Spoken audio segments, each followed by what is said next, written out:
Amon Leopold Göth was born in Vienna, Austria, in 1908.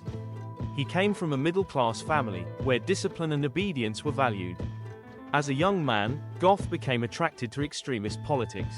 By his early 20s, he had joined radical nationalist groups. In 1932, Göth became a member of the Nazi Party and the SS. This decision would define the course of his life. He quickly gained a reputation for loyalty and ambition within the ranks. When Germany invaded Poland in 1939, Göth was deployed to occupied territory. There, he rose through the SS structure and was assigned to oversee forced labor camps. His strictness and ruthlessness became well known among both subordinates and prisoners. In 1943, Göth was appointed commandant of the Plaszow concentration camp near Kraków. At the time, the camp was expanding rapidly, serving both as a labor site and a place of imprisonment for thousands of Jewish people. Under Göth's command, conditions were brutal.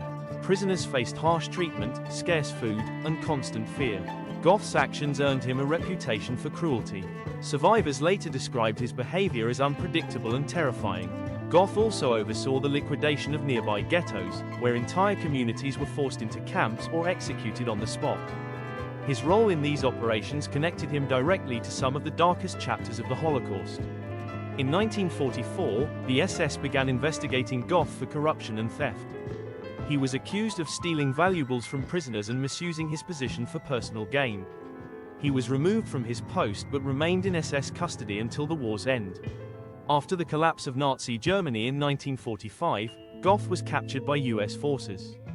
He was handed over to Poland, where he stood trial for crimes against humanity. Witnesses testified about his brutality at Plaszow and during ghetto liquidations. In 1946, Göth was convicted and sentenced to death. His execution took place later that year in Kraków, bringing an end to the life of one of the war's most infamous camp commandants. Decades later, Amon Göth's story became widely known through the film, Schindler's List. The movie depicted his cruelty and highlighted the suffering of victims under his command. It also contrasted his brutality with Oskar Schindler's efforts to save lives. Today, Göth is remembered not only for his crimes but also as a symbol of how ordinary men, through ideology and power, can commit extraordinary acts of cruelty. His story stands as a warning about the dangers of extremism, unchecked authority, and the dehumanization of others.